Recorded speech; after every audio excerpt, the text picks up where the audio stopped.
ከሀገርና ከቤት አይቀርም በደጅ ያለ ቀን ሲሞላለት ሁኔታ ሲመቻችለት አገሬ ገብቼ ብሎ ይላል። ደግሞ በችግርም ያለ ሀዘንም ደስታም በሀገር በምድር በሚወዱትና በሚያውቁት መካከል ነው ይላል። እነዚህ ሁሉ እውነት ናቸው። ሀገርን ለመውደድ ብዙ ምክንያት አለ፣ በሀገር ለመማረርም ብዙ ምክንያት አለ። እነዚህ ሁሉ ግን መጨረሻውን አይቀይሩትም። ጤና ይስጥልኝ። እንዴት ዋላችሁ? እንዴት አመሻችሁ? የተወደዳችሁ ተመልካቾቻችን፣ ይህ የእሳት ዳር ጨዋታ ነው። በእሳት ዳር ጨዋታችን እንዳስለመድናችሁ ሀሳብን እንግዳ እናደርጋለን። ዛሬ በእሳት ዳር ጨዋታ የምናነሳው አንድ ሰው ሀገሩን ሲወድ ምንድን ነው የሚያደርገው? ሀገር መውደድ ምን ማለት ነው? በዚህ ትልቅና ሰፊ ሀሳብ ዙሪያ በመካከሉ የሚንሸራሸሩት ትልልቅ ቁም ነገሮች እንዴት ያሉ ናቸው የሚለውን እናነሳለን። እድሜያቸውን፣ ጊዜያቸውን፣ እውቀታቸውን፣ ያላቸውን ሁሉ ለሀገራቸው የሰጡ ታላላቅ እንግዶች ጋብዤላችኋለሁ። በእነዚህ ታላላቆች መካከል ስለምገኝ እኔ በጣም ደስ ይለኛል።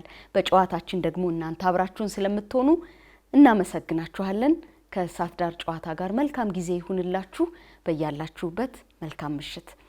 የተወደዳችሁ እንግዶቼ እንኳን ደህና መጣችሁ፣ እንኳን ተገናኘን። በእሳት ዳር ጨዋታችን ለወትሮ ደጅ ንፋስ ላይ ጋቢ ለብሰን እሳት አድርገን ቆሎ እየበላን ነበር የምንጫወተው። ዛሬ ትንሽ ዝናቧ ጨከን ስላለች ገብተናል። እዚህም ግን የምናነሳው ጉዳይ በጣም ትልቅ ስለሆነ በዚህ ደስ ይለኛል። እንኳን ደህና መጣችሁ። ስላየኋችሁ ስላገኘኋችሁ በጣም ነው ማመሰግነው። እንኳን ደህና ቆያችሁ። መቼም እንደዚህ ያለ ትልልቅ ሰው እኔ ለማስተዋወቅ አልደፍርም። ስለዚህ ራሳችሁን በራሳችሁ እንድታስተዋውቁ አደርጋለሁ። ከጄኔራል ጀምራለሁ። እኔ ማህሌት እባላለሁ። እርሶ ደግሞ ከተመልካቾቻችን ጋር መታወቅ ይችላሉ። እኔ ስሜ ተስፋዬ ሀብተ ማርያም እባላለሁ። ማዕረጌ ብርጋዴር ጄኔራል፣ የቀድሞ አየር ወለድ ጦር አዛዥ። አመሰግናለሁ። እንኳን ደህና መጡ። እንኳን ደህና ቆያችሁ። ጋሽዬ ወደ እርሶ ልለፍ። እኔም ጥላሁን እባላለሁ። የጥንታዊ ኢትዮጵያ ጀግኖች አርበኞች ማህበር የምክር ቤት አባል ነኝ። የታሪክ ጸሐፊና የማኔጅሜንት ኮንሰልታንት ነኝ። በጣም ነው የማመሰግነው። ጋሽ ስሜ ታደሰ እባላለሁ። በመምህርነት ሙያ ነው ያለሁት። 43 ያህል ዓመታትን በማስተማር ስራ ላይ አለው። መምህርነትን እያገለገልኩ ነው ያለው። መጽሐፍትንም ደግሞ ጽፋለሁ። በጣም ነው የምናመሰግነው። ይህን ያህል ከተናገርኩ በቂ ነው ብዬ አስባለሁ። በእውነት በጣም የተሰማኝን ነገር ልነግራችሁ አልችልም። ከሁሉ ወደ ቁም ነገሩ ከመሄዳችን በፊት ጋሽ ስሜ 11ኛ እና 12ኛ ክፍል እቴጌ መነን የካቲት 12 ትምህርት ቤት አማርኛ አስተማሪ ነበር እና ምናልባት ከ20 ምናምን ዓመት በኋላ ነው ያገኘሁት። እንደዛው ነው። ታስታውሳለህ ጋሽ ስሜ? አስደሳች ነው። የመልክሽ ገጽታ መጥቶልኛል። የልጅነት መልክሽ። አዎ።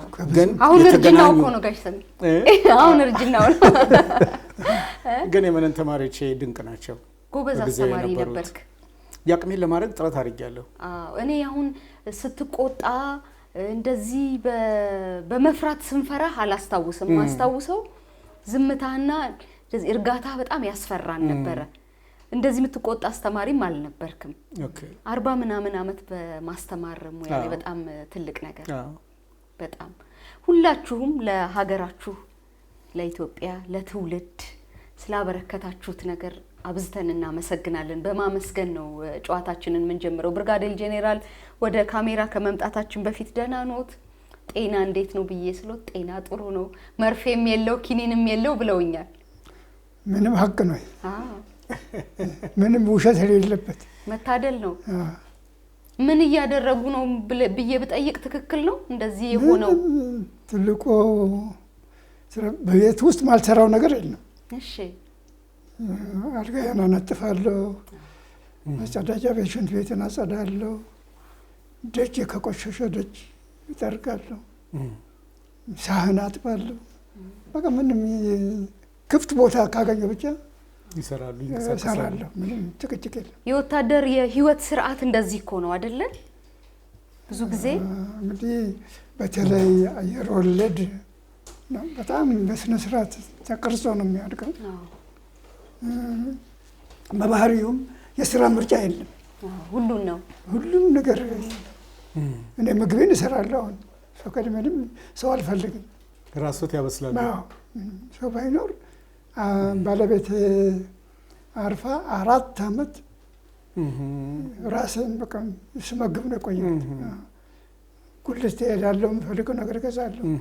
ያን ተሸክሜ ያመጣና ሽንኩርት ከፍተፍ ምን ብዬ በደምብ እንጀራ መጋገር ብቻ ነው የማልችለው። ግድ የለም ዋናው የሚበላው ነው። በምንም መንገድ በሳምንት 2 ጊዜ 14 ኪሎ ሜትር ነው ከቤቴ መዳረሻ ወክ ማረገው በእግሬ አሉ። እኮ ምንም ያ የስራ ጠባይ ነው። እና እኮ አየር ወለድ በቀን ምናልባት በ24 ሰዓት እስከ 120 ኪሎ ሜትር በ24 ሰዓት ውስጥ 120 የሸፍንበት ጊዜ አለ። ተያውም ወደ 30 ኪሎ ግራም ክብደት ያለው ጠመንጃ ይዞ በግምቱ ወደ 40 ኪሎ ግራም ክብደት ያለው ነገር ተሸክሞ ያንን በቃ ይህን ያህል ኪሎ ሜትር ይሸፍናል። ይህን ባህል የስራችን ጠባይ። ደከመኝን የሚባል ቋንቋ የለም። ስንት ዓመት ሆኖት አሁን? ስንት መስለሻል? ኧረ እኔ አልገምትም። ገምች። ኧረ ግድ የለም አጠፋለሁ ብገምት። 80 ተሻግረዋል? ጥሩ ይመስል ብሻገር ወይስ ትንሽ ቢጎል? አይ ግድ የለም 87 ዓመቴ ነው። በጤና በጣም ትልቅ ነገር ነው። በጣም የሚያስቀናም ነው ደግሞ የሚያስቀናም ህይወት ነው። እንኳን ሆነልዎት፣ ደስ ይላል በጣም። ጋሼ ቅድም እኔ እኮ መጽሐፍ ማሳተም የጀመርኩት አንቺ ሳትወለጂ ነው ብለውኛል። ጥሩ ነው ታስታውሻለሽ? አዎ በደንብ እንዴ። እስቲ ይንገሩኝ፣ የታሪክ ጥናት ምርምር የማድረግ በጣም ብዙ ትኩረቶ ታሪክን መሰረት አድርገው ነው መጽሐፍ የሚጽፉት። የዛ መነሻና ደግሞ በጣም ረጅምም ጊዜ ስለሆነ የተጓዙባቸው መንገዶች ቀላል አይደሉም። ጥቂት ብናስታውስ። እንግዲህ አንቺ ሳትወለጂ በፊት ያልኩት ያው መቼም 43 ዓመት ይሆንሻል እንዴ? እኔ አሁን 40 ዓመቴ ነው እኮ። አንቺ ከመወለድሽ በፊት አደባባይ የሚል መጽሐፍ አለኝ። ኩራዝ አሳታሚ ድርጅት ያሳተመልኝ እና አርበኝነትን ታሪክ እኮ ከፈረንጆች መጽሐፍ ከማየት ወይም እንደዚህ አይደለም የተማርኩት፣ ወላጆቼ ከሚያወሩት እና ላለፉት 40 ዓመታት በዚሁ ላይ ስለምሰራ ነው። ዛሬ እንግዲህ ስለ ሀገር ነው የምናወራው፣ ስለ ፍቅር ነው የምናወራው፣ ሀገርን ስለ መውደድ እና ከሌላው የስጋ ፍቅር የሀገር ፍቅር የሚለይ የሚመስለኝ በተግባር ነው፣ የአፍ ብቻም አይደለምና ሀገሩን የሚወድ ሰው ምንድን ነው የሚያደርገው የሚለውን የመጀመሪያ እንጫወታለን። ብርጋዴር ጄኔራል ሀገሩን የሚወድ ሰው ምንድን ነው የሚያደርገው? ምን ይመስሎታል? እንግዲህ ሁሉም በሙያው ሙያውን በአግባብ ከተወጣ አገሩን ይወዳል። አገሩን የሚወድ ሰው ግዴታውን በተሰለፈበት ሙያ ግዴታውን በአግባቡ የሚወጣ ሰው ያን የሀገር መውደድ አንዱ መለኪያ ይመስለኛል። የውትድርና ሙያ ከጠየቅሽኝ የውትድርና ሙያ በእውነቱ ለመግለጽ በጣም ይከብዳል። የህይወት፣ የአካል፣ የደም፣ የላብ መስዋዕትነት የሚከፈልበት ሙያ ነው እና ሙያ የሚከፈለው ለሀገር ነው። ለህዝብ ሰላምና ደህንነት የሀገርን ዳር ድንበር ለማስከበር ሲባል የሚከፈሉ መስዋዕቶች ናቸው እና ያ ትልቅ መስዋዕትነት ትልቅ ደስታ ነው የሚሰጠው፣ ትልቅ ደስታ። ምክንያቱም በእኔ ላብ፣ በእኔ ደም፣ በእኔ ህይወት መስዋዕትነት የሀገር አንድነት ሲጠበቅ፣ የሀገር ዳር ድንበር ሲጠበቅ እና ህዝቡ፣ ገበሬው፣ አራሹ ያለምንም ስጋት መሬቱን አርሶ ዘርቶ እንትን ብሎ ማምረት ሲችል፣ ነጋዴውም ያለ ሀሳብ ከአንድ ጫፍ ተነስቶ አንድ ጫፍ በቀንም በሌሊትም ስራውን አንድ ቦታ ገዝቶ ሌላ ወዶ ሲሸጥ፣ ተማሪው ያለ ላሰበው ዓላማ ለመድረስ ያለ ትምህርት ቤት ደርሶ ሲመጣ ያ ራሱ ትልቅ ደስታ ይሰጣል። ያ ደግሞ እንደዚሁ አይደለም፣ በሚከፈለው መስዋዕትነት ነው። በሚከፈለው መስዋዕትነት ነው እና ይሄ ደግሞ እኛ የፈጠርነው አይደለም። አያቶቻችን አባቶቻችን ያስተማሩን በተግባር ያሳዩን ሙያ ነው። ዛሬ የኢትዮጵያ ዳር ድንበር የሚባለው አባቶቻችን ከጠላት ጋር ታግለው ጥለው ወድቀው በአጥንታቸው የታጠረ ዳር ድንበር ነው። ያንን ነው የምናስከብረው እና ለዚያ መብቃት ለዚያ ኃላፊነት መቀበል ትልቅ የመንፈስ እርካታ ይሰጣል እና ይሄ ነው እንግዲህ ሀገር መውደድ ማለት። እውነት ነው። እንግዲህ በእድሜ ነው ጋሽ ስም መጣው ጋሼ ምንድነው ሀገር መውደድ? አንድ ሰው ሀገሬን ወዳለው ሲል ምን ማለቱ? እንግዲህ ጀነራል ብዙ ነገር ጨርሰውታል እና እኔ ከታሪክ አንጻር ሳየው ሀገር መውደድ ስንል ለምሳሌ መሪ የሀገሩን ሕዝብ በትልቅ ሀሳብ ዙሪያ ነው የሚያሰባስበው እና ውሳኔዎችን የሚሰጥበት ጊዜ ከራሱ እንትን ሳይሆን የሕዝቡን ጥቅም እንደ ሕዝብ አባት ነኝ ብሎ የሕዝቡን ጥቅም በሚያስጠብቅ ያደርጋል። ለምሳሌ አፄ ዮሐንስ ከግብጾች ጋር ሊዋጉ ሶሎዳ ተራራን ሲወጡ ተራራው ተናደ። ሲናድ ሰው ሁሉ ሸሸ። ጥቂት ሺህ ሰው ነው ይዘው ግብጾች ጋር ሊዋጉ የሚሄዱት የነበረው። እሳቸው ግን እየጸለዩ ቆሙ። ከዛ በኋላ የናዳው ሲያበቃ ምን አሉ? ይሄ የሚያመለክተው እግዚአብሔርን የማይፈሩት ግብጾች እንደሚሸነፉ ምልክት ነው አሉ። ከዚህ አደጋ ላይ ህዝቡን የሚያሰባስብ የጀግንነት ነገር አደረጉ እንደ መሪ። ከዛ በኋላ በጣም ብዙ ሺህ ሰው ተከተላቸው። ህዝቡን ማሰባሰብ ቻሉ። በዚህ የጀግንነት መንፈስ ማለት ነው፣ ባለመሸሻቸው ያ ሁሉ አደጋ ሲመጣ ማለት ነው። ደግሞ አንዳንድ ጊዜ መሪዎች በጣም ችግር በሆነበትም ጊዜ የሀገራቸውን ሁኔታ ያስቀድማሉ። ለምሳሌ አድዋ ጦርነት ጊዜ ከአድዋ ጦርነት በፊት እንግዲህ አምባላጌ ላይ ጦርነት አለ እና መቀሌ ሲደረስ የመቀሌ ምሽግ ለምን ጣሊያን እንዲሰራ ፈቀዱለት በማለት ራስ መኮንን ላይ እቴጌ ጣይቱም በቃ ራሱን እንዲያዝ እንዳረከው አስፈታ ሲሏቸው ብዙ ሰው ምሽጉን ለማስለቀቅ ሞክሮ ብዙ ሰው ሲሞት መጨረሻ እሳቸውም ተስፋ ቆርጠው በሁለተኛው ሶስተኛው ዙር ላይ ፊት ለፊት ጣሊያን ደረታቸውን መጥቶ እንዲገላቸው ቆሙ። የዚህን ጊዜ ራስ አሉላ ሄደው ጣሏቸው እንዳይሞቱ ማለት ነው። ከዛ በኋላ ምኒልክ አሁን አሰቡ እና ካሁን ወዲያ እኔና መኮንንም ማንም ሊናገር አይችልም ብለው ተላክሰው ያ ሬሞን ጆናስ ያቀርበው ያ ሁኔታ ቀጥሎ ቢሆን ኖሮ አድዋ የምንለው አሁን ወሬ አይኖርም። ያንን ውሳኔ ወሰኑ፣ ትልቅ ውሳኔ ማለት ነው። ስለዚህ ወደ አድዋ ሄዱ። ያ በህዝቡ ውስጥ በመተማማት ለምን እንዲያደርግ ለምን የሚለውን አለፉት ማለት ነው። ከሀገር በላይ የሚቀድም የለም። ኢቭን ሚስታቸውን ቢሆኑ አስቀደሙ ማለት ነው። ልክ ደግሞ የአድዋ ድል በኋላ ወደ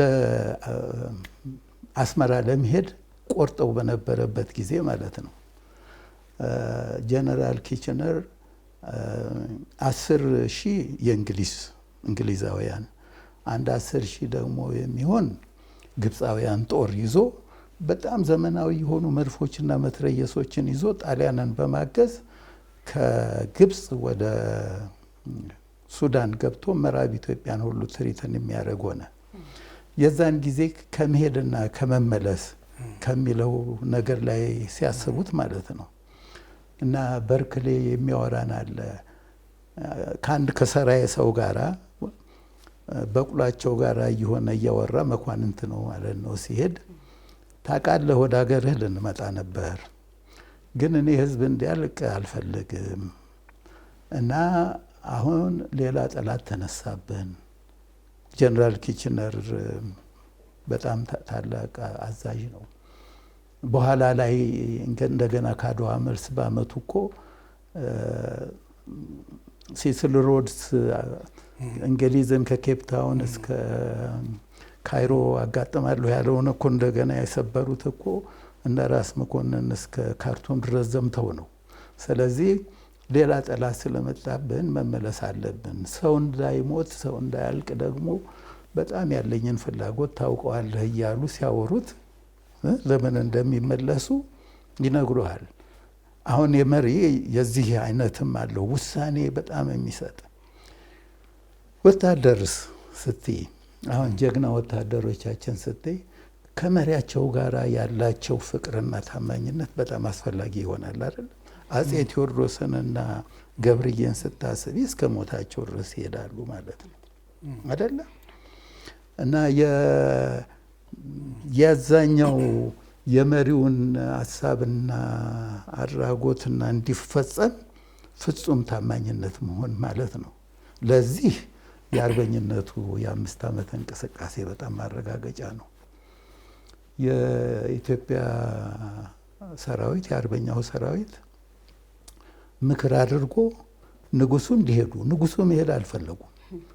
ግን ቢማረኩ እኮ በኋላ ውርደት ይመጣል ኢትዮጵያ ላይ ተብለው በግድ ነው የሚሄዱትና ግን ከሄዱ በኋላ እሳቸውም ዙፋናቸውን ላይለቁ ምንም ነገር ቢሆን ቢቸግራቸውም አርበኛውም ላይክዳቸው ተማምለው ሄዱ።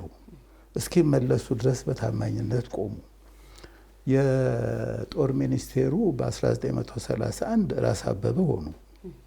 ራስ አበበም ልክ ይህንን ሹመት ሲያገኙ ለንጉሠ ነገሥቱ ሁል ጊዜ ታማኝ እንደሚሆኑና የዛን ጊዜ ባሪያው ማለት ታዘዝዎታለሁ እስከ ሕይወት መጨረሻ ለማለት ነው እና እግሮን እስከ ስም ድረስ መጥተው በነፃነት እሳቸውም ደግሞ ምንም የላቸው እኮ እንግሊዝ ሀገር ግን ለወገንህ ሳታዳላ ህዝቡን በደንብ አድርገህ እንድታስተዳድር ብለው መልእክት ደብዳቤ ይጽፉላቸዋል። አየሽ የወታደር እና የመሪው ግንኙነት የሚወስነው አገር መውደድ እንደዚህ ያደርገዋል። የአገር መውደድ ስትይ ሌላው ተማሪው ትምህርቱን መማሩ ነው። እሳቸው እንዳሉት ገበሬው ማረሱ ነው። ምሁሩም መጻፉ ነው። በተሰማራበት ግን ያንን አቅጣጫ ሊያስፈጽም የሚችል ያንን ህልሙን ሊያስፈጽም የሚችል የሀገሪቱን የማድረግ ነው። እንደዚህ ነው የሚገለጸው የሀገር ፍቅር ብለሽ ነው። ጋይ ስሜ አገር ትወዳለህ ወይ ብዬ የልጅ ጥያቄ አልጠይቅም። አገርህን ለምንድን ነው የምትወደው? ለምንድን ነው የምትወዳት ኢትዮጵያ? ማለት መሰረታዊ ጥያቄ ነው የምትጠይቀኝ። ጉምቱ ከሆኑ ወገኖቼ ጋር ስላስቀመጥሽኝ ደግሞ አመሰግናለሁ። እየተማርኩ እያደመጥኩም ስለሆነ ሀገሬን የምወድበት ምክንያት ብዬ ሳስብ ምናልባት 3 ነገሮችን በቅጡ ተረድቼ ይሆናል ብዬ አስባለኝ። በቅጡ ለመረዳት እድሜም እግዚአብሔር ስለሰጠኝ የምናገረው ነገር ስሜታዊ ነው ብዬ አላስብም።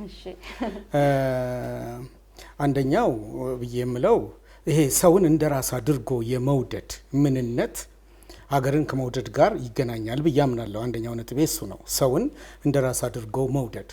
ይሄ በክርስትና እምነት ውስጥ በተለይም ጌታችን ኢየሱስ ክርስቶስ ያስተላለፈው ትልቅ መሰረታዊ ትምህርት ነው። እንደ ራሴ አድርጎ ሌላውን ሰው መውደድ፣ በራሴ ልክ ለሌላው ሰው ለመኖር መዘጋጀት ሀገርን ከመውደድ ጋር ይገናኛል ብዬ አስባለሁ። አንደኛው ነጥቤ ይሄ ነው።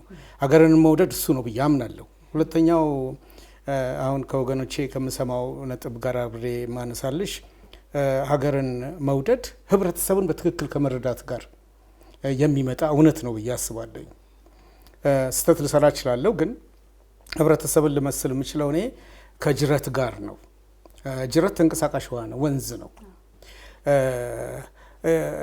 ወንዝ ስለሆነ ይጓዛል።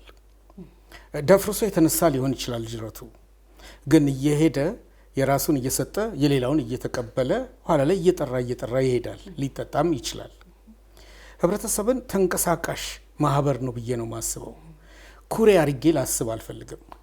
የታቆረ ውሃ ሊጠቅም ይችል ይሆናል፣ ግን ጊዜው እየረዘመ ሲሄድ ይበሰብሳል እና ይሸታል፣ ይገማል። ምናልባት አልጌዎች ይኖሩትና ምናልባት ሊሻገር የፈለገ ሰው ወድቆ ይሰበርበታል።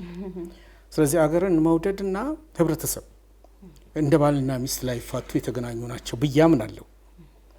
አገሬን ለመውደድ እንደ ሶስተኛ አርጌ ላነሳልሽ የምችለው አቶ ንጉሴ ቡልቻ የሚባል ጸሐፊ ከጻፈው ጽሁፍ ላይ የወሰድኩት ነው። በታሪክ መጽሐፎቼ ላይ ደጋግሜ አንስቼዋለሁኝ። አንድ ስኒ ቡና ቅድም ተጋብዘናል። አንድ ስኒ ቡና ለመጠጣት ስንት ሰው ነው የተሳተፈው የሚል ጥያቄ መጠየቅ በጣም አስፈላጊ ነው ብዬ አስባለሁ። አንዲት ስኒ ቡና ለመጠጣት እልፍ ምናልባት በሚሊዮን የሚቆጠሩ ሰዎች አሻራቸውን አኑረውበታል። ገና ከመሬቱ ከእርሻው ትነሻለሽ፣ ከዘሩ ትነሻለሽ፣ ከስብሰባው ትነሻለሽ፣ ቡናን ከማጠቡ ብዙ ነገር ከማድረጉ ትነሻለሽ፣ የመቁላት ደረጃውን ሁሉ ትወስጃለሽ። ከዛ በኋላ በእጅሽ ላይ ተቀርቶ አይደለም የምትጠጪው፣ ወደ ሲኒው ፋብሪካ ትገቢያለሽ። በጣትሽ አታማሲውም፣ ማንካ ትፈልጊያለሽ። እነዚህን ሁሉ ነገሮች ለማድረግ እልፍ ሰዎች ተሳትፈውበታል። እነዛ የተሳተፉት ሰዎች የጾታ ልዩነት የላቸውም፣ የብሔር ልዩነት የላቸውም፣ የእድሜ ልዩነት ካታጎራይዝ አታደርጊያቸውም። በተለያዩ ቡድን አትሰይሜም። ሁሉም በተያያዥነት ለዛ ግብአት ምክንያት ሆኗል እና እኔ አንድ ስኒ ቡና ስጠጣ በሚሊዮን የሚቆጠሩ ኢትዮጵያውያኖችን አስባለሁ። ሀገርን መውደድ ብዬ ስል ለዚህ ሁሉ ፍጆታ ምክንያት የሆኑትን መቀበል የሚል ትርጉም የሚሰጠኝ እና ያለ ሁላችን ምንም ነገር የለም፣ ያለ ሁላችን። ስለዚህ ምናልባት ሀገሬን መውደድ ብዬ ስል ይሄንን በጥልቀት መረዳት ነው ብዬ ነው የማምነው። እውነት ነው። በጣም ትልቅ ነገር ነው። የዘመን አለ ደግሞ ሀገርን መውደድ ውስጥ ወይም ሀገርን የመውደድ መገለጫዎች ውስጥ በመኖር መካከል ዘመን ያለ ይመስለኛል። ብርጋዴር ጄኔራል፣ የሀገር ፍቅር ከዘመን ዘመን ራሱን የሚገልጽበት መንገድ ይለያያል። ለምሳሌ በእርሶ ትውልድ የነበረውና ደግሞ ከእርሶ መለስ ብሎ አሁን ደግሞ በእኔ ምናልባት በእኔ በታች ያሉት ሲመጡ ሀገራቸውን የሚወዱበት መንገድ እንደየዘመኑ ይለያይ ይሆን ወይስ አንድ አይነት ነው ሀገርን የመውደድ መገለጫ? ምን ይመስሎታል? እኔ እንግዲህ በተግባር ያየሁትን ነገር ጥሩ ይመስለኛል። እሺ፣ የኢትዮ ሶማሌ ጦርነት ጊዜ የነበረን እኛ ሰራዊት በዛን ሰዓት በአጠቃላይ 50 ሺህ አይሞላም ነበር እና የታጠቀው መሳሪያ ደግሞ በጣም ኋላ ቀር የሆነ አንድ ታጎርሸዋለሽ፣ ይተኮሳል፣ እንደገና ሌላ ታጎርሻል። በጣም ኋላ ቀር የሆነ መሳሪያ ነበር። በተቃራኒ ግን ሶማሌ ከዚህ 956 ጀምሮ እስከ 1969 ድረስ ማለት ለአንድ 20 ዓመት ዝግጅት ስታደርግ ነበር። ዝግጅቱ ምንድን ነው? ከካፒታሊስት ስርዓት ወደ ሶሻሊስት ስርዓት ተሸጋግራ፣ ሶቪየቶች ደግሞ ወደ አፍሪካ መግባት መረማመጃ ድንጋይ ይፈልጉ ስለነበረ ልክ ወደ እሱ ሲመጣ በልልታ ነው የተቀበሉት። በቀይ ምንጣፍ በልልታ እና የፈለጉትን የጠየቁትን ሳይሆን ያልጠየቁትን መሳሪያ ነው ያስታጠቋቸው። ነው በትክክል መናገር። ታንኩ፣ መድፉ፣ አየር መቃወሚያው፣ ብረት ለበሱ፣ እነኚህ ነገሮች ሁሉ በሙሉ እኛ ስማቸውም አናውቅም የለንም። እነሱ ግን በመቶ ሺዎች የሚቆጠር ትጥቅ ታጥቀዋል እና የበዛን ጊዜ በነበረው በ50 ሺህ ሰራዊት ወደ 200 ሺህ የሚሆን ሰራዊት ተሰልፎ መቋቋም የሚቻልበት ሁኔታ አልነበረ። የተደረገው ምንድን ነው? ጥሪ ተደረገ ለኢትዮጵያ ሕዝብ። አዋጅ፣ ዳር ድንበር ተደፈረ፣ ነጻነት ተጣሰ፣ ክተት የሚል እንትን ፕሬዚደንቱ መንግስቱ ኃይለማርያም ያንን አወጁ። የኢትዮጵያ ሕዝብ በእውነት በጣም የሚደንቀው በ15 ቀን ጊዜ ውስጥ 200 ሺህ ሰው ነው እዚህ ታጠቅ የከተተው። 200 ሺህ እና ከመካከል ሰዎች ሲመለመሉ የጤና ችግር ያለባቸው እድሜው ገና ልጅ የሆነ የእድሜ ባለጸጋ የሆኑ ሰዎች እነኚህ ሰዎች እንዳይዘምቱ ገደብ ተደርጎ ነበር። ግን አንተ እድሜ ልጅ ነው አትዘምትም፣ አንተ ጤና ትክክል አይደለም ሰፈር ጠብቅ፣ አንተ እድሜ ገፍቷል እምባልቅ ሰው በእምባልቅ ለሀገሬ መሞት እንዴት እከለከላለሁ እያሉ እምቢ ብለውም ጥሰው የገቡ ሰዎች አሉ። ከመጡ በኋላ ታጠቅ የሚባል ቦታ አለ። ታውቂው እንደሆነ አላውቅም። ወደ መናገሻ መሄጃ ከአዲስ አበባ 9 ኪሎ ሜትር ይርቃል። ምንም ዝግጅት አልተደረገም። 200 ሺህ ሰው መጠለያ የለም፣ ምግብ የለም። ምንድን ነው የተደረገው? የአዲስ አበባ ሕዝብ የራሱን የድር ድንኳኑን ይጠቀምበት የነበረው መሳሪያ እና እናት ለልጆቻቸው ያቦኩትን ቡኮ በባልዲ ተሸክመው ታጠቅ ጦር ሰፈር 10 ኪሎ ሜትር በእግራቸው ሄደው በእርጥብ እንጨት በባህር ዛፍ እንጨት ያንን ተቃጥተው ላባቸውና ልክ እንደዚህ ሲወርድ ይሄ ደረታቸው ላይ ልብሳቸው በውሃ ታጥበው በውሃ የተተነከረ ይመስል ነበር። እንደዛ ጋግረው 200 ሺህ ሰው 3 ወር እንግዲህ ከልጅሽ ጎሮሮ ነጥቀሽ ከቤተሰባችን ነጥቀሽ ያለችን እንትን በሙሉ ኩባያ የለም፣ ቢላዋ የለም፣ ሳህንን የራሱን ሁሉ ጭምራቱን ያንን 200 ሺህ ሰው 1 ዓመት ተኩል እዛ 1 ወር ተኩል መግቦ ከዛ መመገብ ብቻ አይደለም ለሱ ቀለብ የሚሆን እንትን እንደ በሶ ቆሎ፣ ግማሹ ቆሎ ይቆላል፣ ግማሹ ይወቅጣል፣ ይፈጫል፣ ግማሹ ያ እንትን ይላል። እንደዚህ አድርገው ያንን ጦር ቀለቡን ችለው ዘምቶ ያንን ጦርነት ድል ለማድረግ ችለዋል። እና ይሄ የአገር ፍቅር ነው። ባይኖር ኖሮ ላይሄድ ይችል ነበር። እንግዲህ ጤና አይፈቅድልህም፣ ተመለስ፣ እድሜ ገፍቷል፣ አንተ አትችልም፣ ልጅ ነህ አንተ ቅርስ እያለቀሱ በዚህ ሲከለከቱ በጎን ተደብቀው መተው እዚህ አብረው ተሰልፈና ይሄ እኔ ባይኔ ያየሁት አንድ ትልቅ ነገር ነው።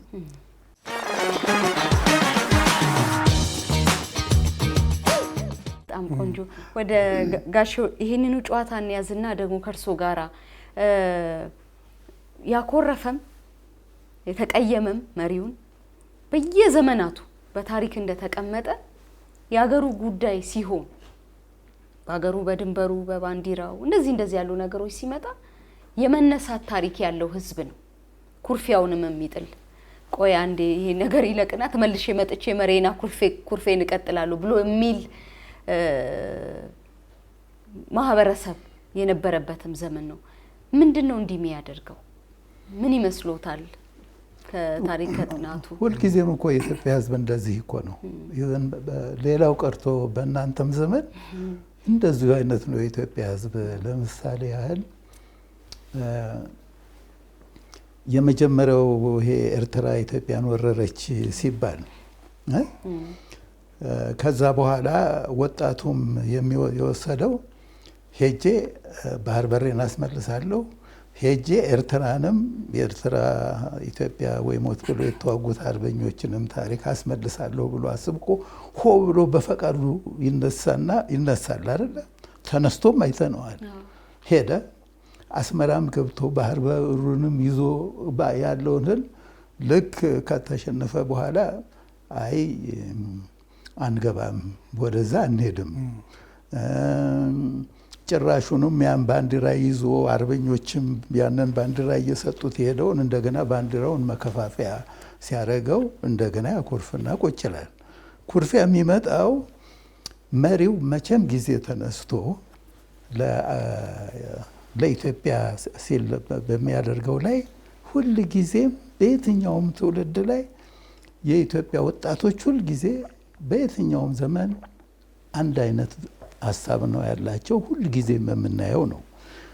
በየትኛውም ጊዜ ልታዩ ትችያለሽ። ምንድን ነው በዘመናዊት ኢትዮጵያ የአገር ፍቅር የተመሰረተው በሁለት መሰረት ላይ ነው። አንደኛው ሀገርን መውደድና ከጠላት መከላከል ከሚለው ላይ ነው።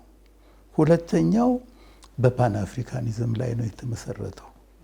አጼ ምኒልክ የሞኖሮ ዶክትሪንን ወስደው አፍሪካ ለአፍሪካውያን የሚለውን ዶክትሪን ሲያጸድቁት የመከሯቸው በዲያስፖራው ያሉት ጥቁሮች የሆነ ናቸው፣ እናውቀዋለን፣ እነ ኤሊስ እነ ምናምን ናቸው።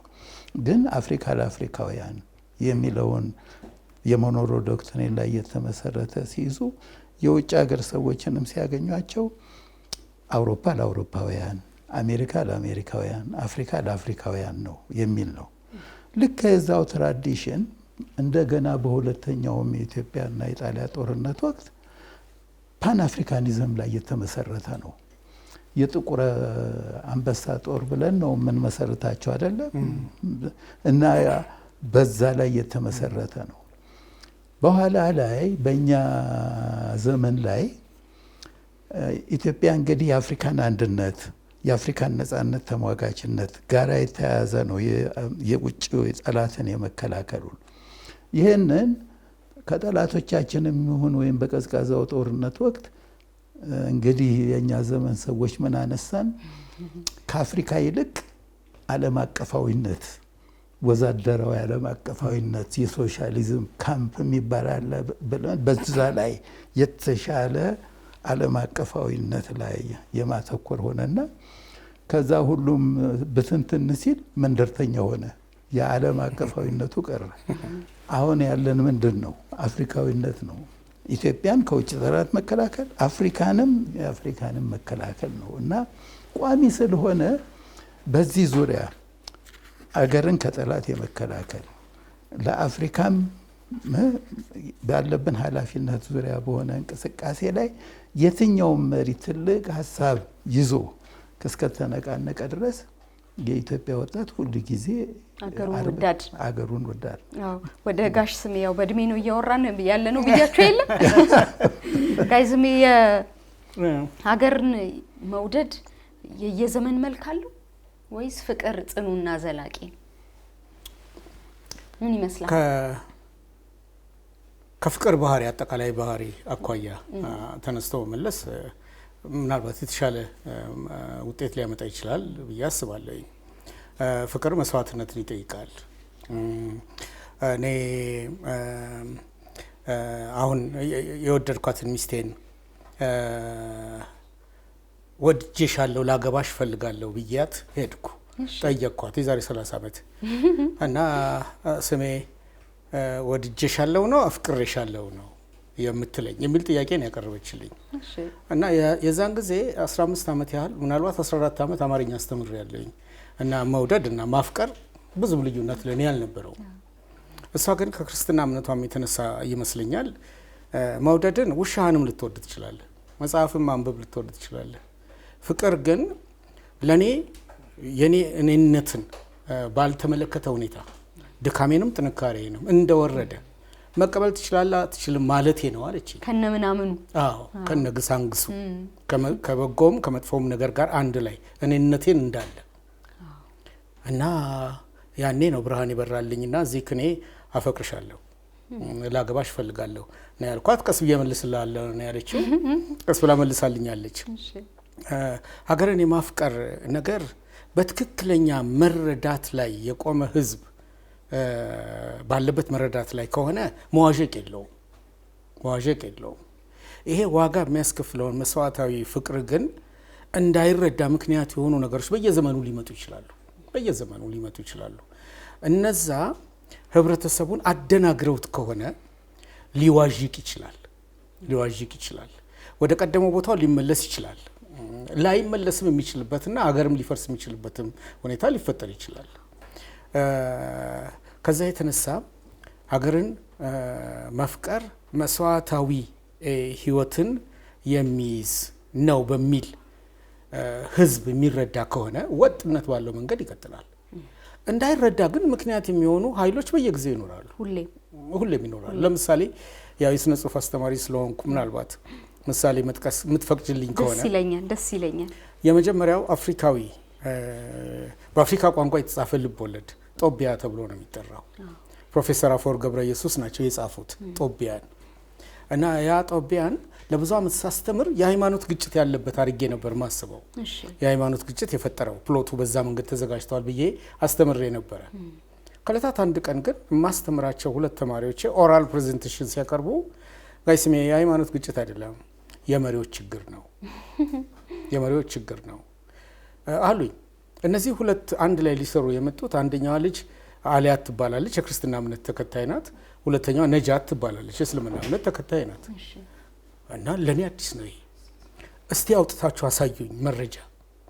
7-8 ክፍሎች አንስተው ተንትነው አስቀመጡ። ትንንሽ ልጆች ናቸው፣ 16-17 ዓመት እድሜ ያላቸው ናቸው። ያወጡልኝ መዋዠቁን የፈጠሩት መሪዎች እንደሆኑ ይናገራል። መሪዎች የአያታቸውን የቅድመ አያቶቻቸውን ችግሮች እያመጡ በቀልን እያሳዩ ህዝቡን አጨራርሰውት ይሄዳሉ። ከዚህ በኋላ ማቆም አለብን ይላል ንጉሱ። ከዚህ በኋላ ዝሆን በተጋጨ ሳሩ መድቀቅ የለበትም። ይሄ ነው ጦቢያ። የዛሬ 118 ዓመት የተጻፈ መጽሐፍ ነው። በአፍሪካዊ ቋንቋ የተጻፈ መጽሐፍ ነው። እንዲህ አይነት ስኮላሮችም ይሁኑ መሪዎችም ይሁኑ የተዛባና የራሳቸውን መሻት በያዘ መንገድ የሚራመዱ ከሆነ የሀገር ፍቅር ይዋዥቃል፣ ወደ ስተትም ሊሄድ ይችላል። ሀገር ግን ሀገር ናት ሁሌ። እምነትሽን የምታሳድጊው በሀገር ውስጥ ነው። ቤተሰብ የምትመሰርቲው በሀገር ውስጥ ነው። ሰርግም ለቅሶ፣ ሁሉም ነገር ሀዘኑም ደስታውም በሀገር ነው። ሀገር ከሌለ የለንም። ይህን እግዚአብሔር የሰጠን ስጦታ ስለሆነ አይዋዥቅም። እንዳይዋዥቅ የሚያደርግ ግን ዝግጅት ህብረተሰቡም፣ መንግስትም፣ ትምህርት ቤቶችም ሁሉም አይናማ ሆነው ማየት ይኖርባቸዋል። ያ ነው መልሴ። እኔ ከ12ቱ መጽሐፎቼ 3ቱ መጽሐፎቼ የታሪክ መጽሐፍ ናቸው እና ታሪክን ለመጻፍ በጣም ፍላጎት የኖረኝ ስቲቭ ስትራውስ የሚባል አሁን በህይወት የለም የነገረኝ አንድምታ ነው። ታሪክን የምንማረው ስተትን ላለመድገም ነው ይላል እና ሀገሬ መውደዴን ይሄ የማይዋዥቅ ፍቅር መኖሩን ለማሳየት ትናንት የነበረውን ስተት ማወቅ ያስፈልጋል። ላለመድገም መስራት የሚችል ህብረተሰብ መፍጠር ነው ሀገርን ከመውደድ ጋር የሚገናኘው ብዬ አስባለሁ። በጣም ትልቅ መልስ ነው የመለስክልኝ ጋሽ ስሜ።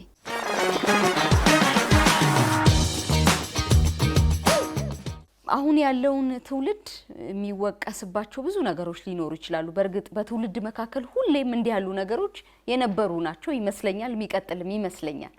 አይ እንደው ይሄ ትውልድ እኮ ብዙም ለሀገሩ ፍቅር የለውም፣ እዚህ ቴክኖሎጂው ላይ ስልኩ ላይ እንደዛ ነው እንጂ እንደዚህ ቀደሙ አይነት የሀገር ፍቅር የለውም ብለው የሚሉ ሰዎች አሉ። አይ የለም ሀገሩን በደረሰበትና በገባው ልክ ደግሞ ይወዳል የሚሉ ሰዎችም አሉ። ብርጋዴር ጄኔራል ምን ይላሉ? ምን ይመስሎታል? እውነቱ ጠለቅ ብለው ያልተረዱ ሰዎች መሆን አለባቸው ብዬ ነው ይህን የሚናገሩት እና በተግባር መታየት ዛሬ ማን ነው ይችን ሀገር እየጠበቀ ያለው? ከኬንያ ከሌላ ሀገር መርሰነሪስ ቀጥረን ነው እንደዚህ ያለ ያለው? ኢትዮጵያዊ ወጣት አይደለም እንዴ? እና ይሄ በእውነቱ መታረም ያለበት ነው።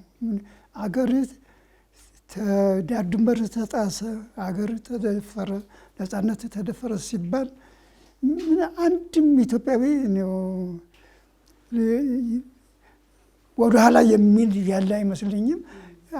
ይመስለኛልም አይደለም፣ በተግባር እያየነው ነው እና ነገም ያንኑ ይቀጥላል ብዬ ነው የማምነው እና ይሄ መታረም ያለበት አባባል ይመስለኛል። እና ወደንም አይደለም ከውስጥ የሚፈነቅልሽ ነገር አለ። አገሪ ተወረረ፣ ዳር ድንበሩ ተጣሰ ሲባል ኢትዮጵያዊ የሆነ ወንዱም አይደለም ሴቱም ወንዱም አሁን የሴት ወታደሮች ማት ነው እዚህ ውስጥ። እንደውም ቦታ ያለንም ተራ ጠብቁ ተብለው ነው እንትን የሚሉት። እኔ ቅርበቱም ስላለን እና ብዙ በሜዲካል ወድቀው ሲሄዱ ቅድም ያለኩትን ነው። እኔ ምንም አይሰማኝም። አይ ሐኪም ብቁ አይደለም ብላ የለም ይሄዳል። ጦርነት ያ ነው እንጂ ግባ የለም አልገባም የሚል ወጣት የለም ኢትዮጵያዊ ሆኖ እና ሚኖራልን ብዬም ወደፊትም አላስብም። ጋሽ እርሶስ ምን ይላሉ? ለትልቅ ዓላማ ለኢትዮጵያና ለአፍሪካ በሚለው ካሰለፍሽው የአሁኑ ወጣት 2 ዙር እኮ አሳይቷል። በኢህአዴግ ጊዜ አሳይቷል። አሁን በለውጡም ጊዜ አሳይቷል። አስፈላጊ ሆኖ ለኢትዮጵያ ለምናምን የሚባል ካለ በጣም ቆራጥ እኮ ወጣት ነው። የሚታማ አይደለም። የሚታማ አይደለም። በምኑ ይታማል? ግን ጀግንነትን ስትይ ለምሳሌ በርዕዮተ ዓለም ደረጃ ከወሰድሽ ለሶሻሊዝም መታገል አርበኝነት ነው፣ ለሊበራሊዝም መታገል ባንዳነት ነው ትያለሽ አይደለ? ስለዚህ እኛ በአባቶቻችን ሲታገሉ የነበረው ለኢትዮጵያ ነጻነትና ለአፍሪካ ነጻነት ነው። አይ ለወዛደራዊ ዓለም አቀፍነት ኮሚኒዝም ዓለም አቀፍ አሸናፊ ሆኖ ይመጣል ብሎ ለዛ የተዋጋም አለ። የዛኑ ጊዜ ደግሞ ለኢትዮጵያም የተዋጋ አለ ከሶማሌ ጋር። ለዛኛው እንዴት ትመልሱኛላችሁ ብሎ ያለቀሰ ሰው ይሉሻል። ያ የመጣው ከባል ሀገር ተሰብስቦ የመጣው ለኢትዮጵያ ሊሞት ነው የመጣው፣ ለሶሻሊዝም ሊሞት አይደለም የመጣው። ግን አርበኝነቱን ኤሊቱ ምሁሩ ሲተረጉሙ የዛን ጊዜ እንደዛ ይተረጉመዋል። እኔም እንደዛ ነበር የምተረጉመው። አሁን ደግሞ የሀገር ፍቅርን ከአርበኝነት አንጻር አድርጌ ከታሪክ አንጻር አድርጌ ተረጉመዋለሁ። እና አርበኝነትን የሶሻሊስት አርበኛ ነው ወይ የአሁኑ ትውልድ? አይደለም። የሊበራሊዝም አርበኛ ነው ወይ? አይደለም። ግን ለሀገሩ ከሆነ በትልቅ ሀሳብ ዙሪያ ካነሳሽበት ይሰባሰባል። ቆንጆ ጋሽ ስሜ ያለ መቼም ታውቀዋለህ፣ ትውልዱ አዳጊዎች ጋር ወጣቶች ጋር ብዙ ነው። እንዴት ነው? ምናልባት ማለት ለዚህ የቅርብ ምሳሌ ላነሳልሽ የምችለው የህዳሴውን ግድብ ነው። የህዳሴው ግድብ አሁን በቅርቡ ነው የተመረቀው። ግርድፍ የሆነ ጥናት ለማጥናት ሙከራ አድርጌ ነበር። በህዳሴው ግድብ ላይ እነማን ናቸው የተሳተፉት የሚል የተጀመረ ጥናት አግኝቼ ነው ከዛ በኋላ ለማስቀጠል የሞከርኩት። 75 በመቶ የተሳተፉት ወጣቶች ናቸው። 75 በመቶ። ይህንን ከዛው ከህዳሴ ግድብ ቢሮ ማግኘት የሚቻል ይመስለኛል። 75 በመቶ ያህል ወጣቶች ከ15 እስከ 30 ዓመት ዕድሜ ምናልባት እስከ 35ም ሊዘልቅ ይችላል በሆነው ክልል ውስጥ ያሉ ናቸው። እነዚህ ሰዎች ለምንድን ነው ይህንን ግድብ ለመስራት የጨከኑት? በዛ በረሃ ውስጥ ያን አቅም ያገኙበት ሌላ ምክንያት አይደለም። የህዳሴ ግድብ እንዳይኖር በታሪክ ውስጥ ያው የሚነሱ ትንታኔዎች አሉ። ከግብፅም ጋር፣ ከእንግሊዝም ጋር፣ ከሱዳን፣ ከብዙ ከአፍሪካ ሀገሮች፣ ከአውሮፓ ሀገሮች ጋር ይሄ ነገር እንዳይሆን የህዳሴ ግድብ ተረት ሆኖ እንዲቀር ብዙ ተሰርቷል። ግን በዘመናት ውስጥ የታቀደው እቅድ ውጤታማ እንዲሆን 75% የሚሸፍነው የወጣት ኃይል ተሳትፏል ያለምንም ልዩነት እና ታይቷል። ልናርም የሚገባ ነገር እርግጥ ነው ጥናት ይጠይቃል። የአሁኑ ትውልድ እንደ ቀደመው ትውልድ ራስን በመስጠት ለሀገሩ የሚጠቅም ስራ በመስራት ላይ አለ ወይስ ፓሲቭ በሆነ የኑሮ ስልት ውስጥ ገብቷል? ምናልባት አፍሪካንም ራሱ ሊያደነዝዝ በሚችል የሆነ ሀሽሽ ምናልባት የሰለጠነውም ዓለም አስቡበት አድርጎት ይሆናል። አላቅም፣ ባላጠናሁት መናገር አልችልም። ያሉት ወጣቶቻችን በአሁኑ ላይ ከቀደመው ልዩነት የሚያመጡበት አንዳንድ ኤሪያዎች አሉ። አስተማሪ ስለሆንኩ በትምህርት ቤቴ አያለሁ። የጠየቁትን የፈተና ጥያቄዎች ፈጥነው መልሰውልኝ በመልሳቸው ተደንቄ በኋላ ግን ቻት ጂቢቲን ተጠቅመው መልሱን እንደሰሩት ሳቅ ደነግጣለሁ።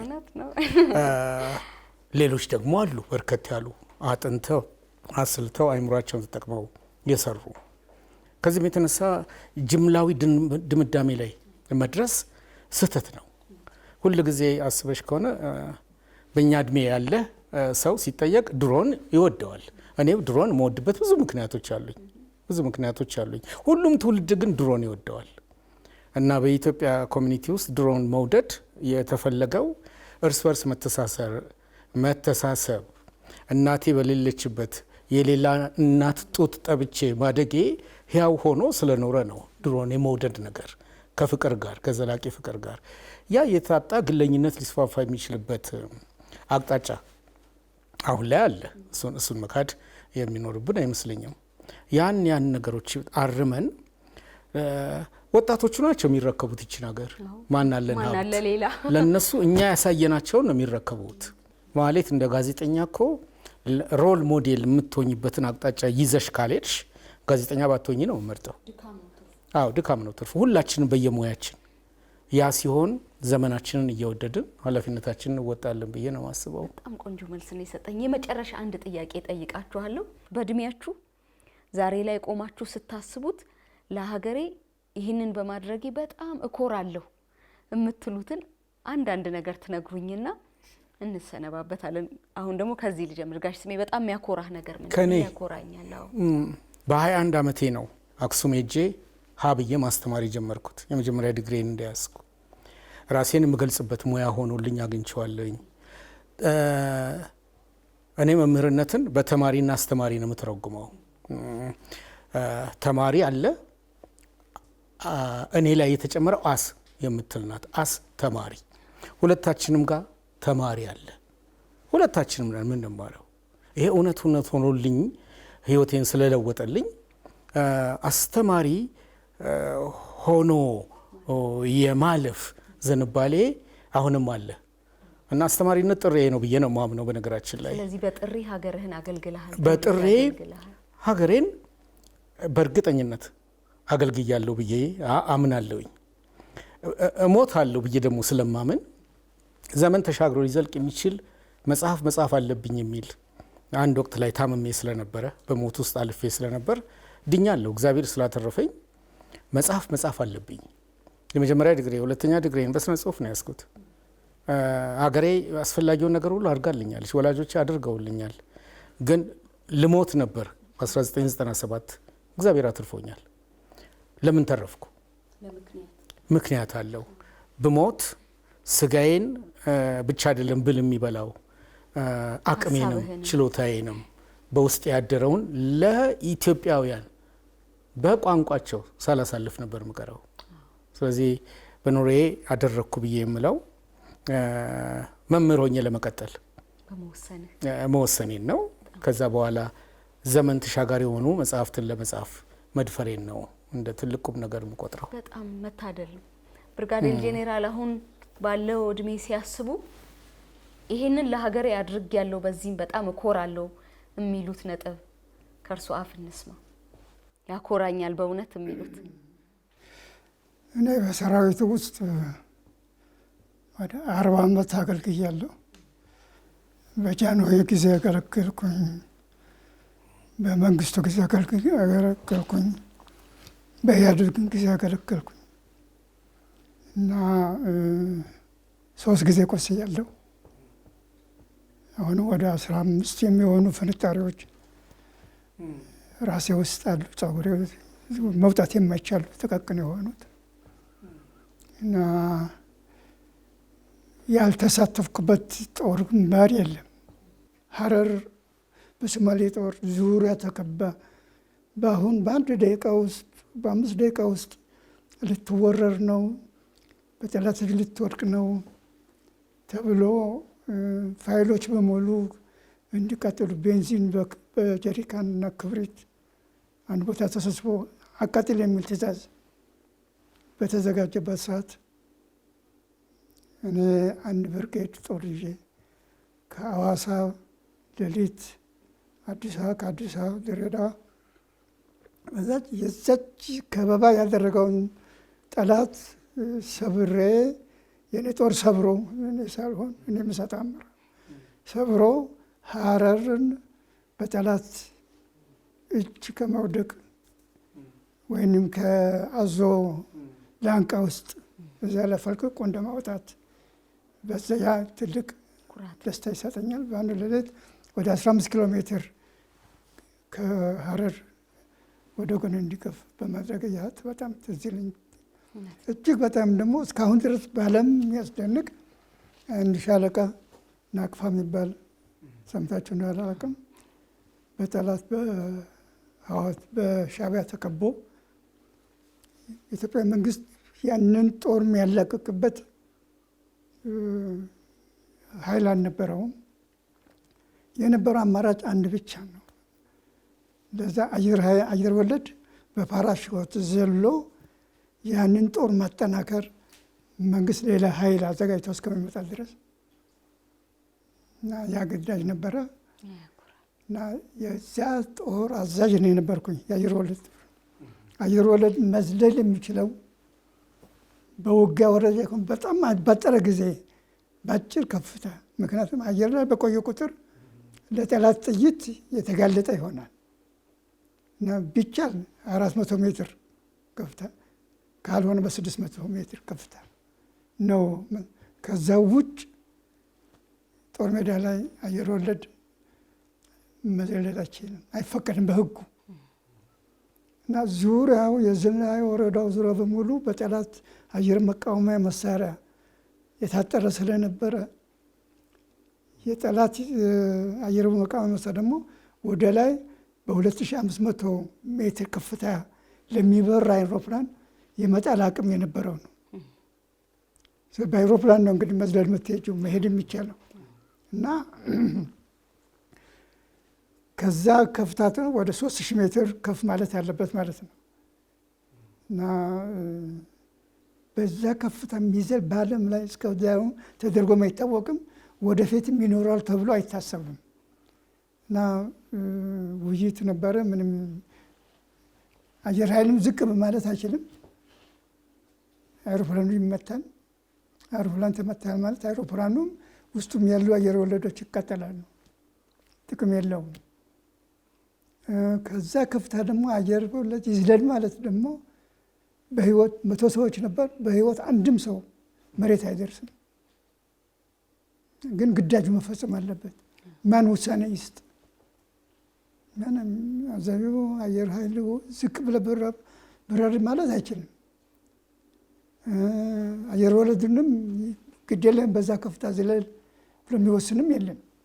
ግን ከፍተኛው የሚፈቀደው 600 ሜትር ነው እና በ2500 ሜትር እንደምንታይሆን የነበረው ውይይት 2 ቀን ፈጀ። ያለ ውሳኔ 2 ቀን አለፈ። መጨረሻ ላይ እኔ ላይ ነው ያረፈው ውሳኔው እና እኔ ራሴ አይደለም በእኔ ስር ላሉ ወታደሮቼን ነው የማስበው። እኔ አንድ ህይወት ነው ችግር የለም፣ ግን 100 ሰው ነው ይዤ የምበረው። 100 ሰው ህይወት ላይ መፍረድ በጣም ከባድ ነው። ግን ያንን ሰራዊትን ሰበሰብኩ፣ ያለውን ሁኔታውን አስረዳኋቸው። ካላደረግነው የታሪክ ተወቃሽ እንሆናለን። የታሪክ ተወቃሽ መሆን ማለት ለልጅ ልጅሽ ነው ዘላለም ነቀርሳ ሆኖ የሚቀመጠው። ካደረግነው እንሞታለን፣ ግን ታሪክ ክብር አለው። ምርጫው የትኛው ነው ብዬ ሰራዊትን ሳማክር ክብሩን መረጡ እና በዛች ከፍታ ዘለን ያንን ጦር ከመደምሰስ አድነን ከዛ ጦር ጋር 6 ወር ቆይተን ከ6 ጦርነት በኋላ መንግስት ከአቅሜ በላይ ነው፣ ከአሁን በኋላ የምታደርገውን አድርግ፣ ብትፈልግ እጅን ሰጥ ለሻዕቢያ፣ ካልፈለግ ራስን መግደል ትችላለህ፣ ከቻልክ ደግሞ ሰብርን ማውጣት ሞክር ነው። ምርጫው የነበረው ሰብረን እንወጣለን እና ብዙ መስዋዕትነት አስከፍሎናል።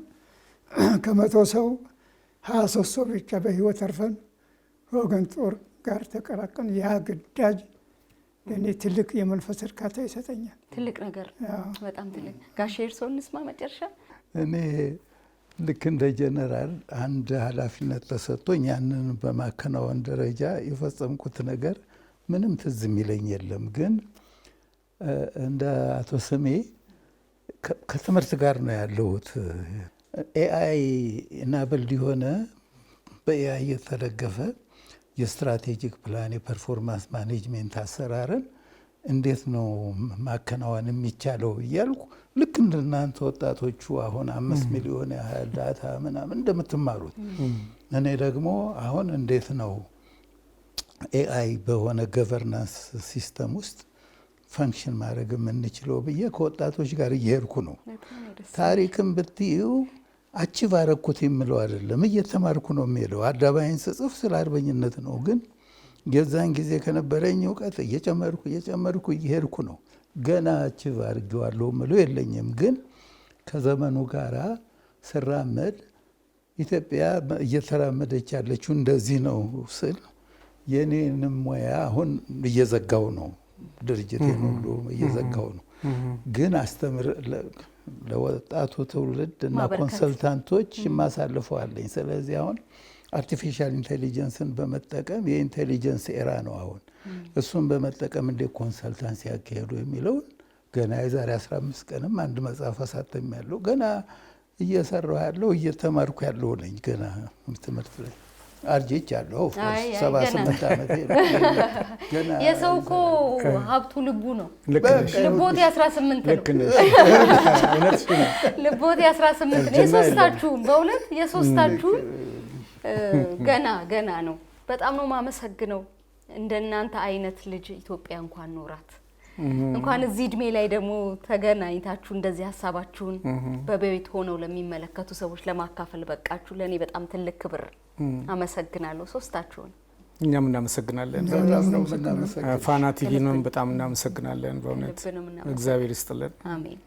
የተወደዳችሁ ተመልካቾቻችን ዛሬ በሳት ዳር ጨዋታችን በጣም ትልቁን ሀሳብ አነሳን።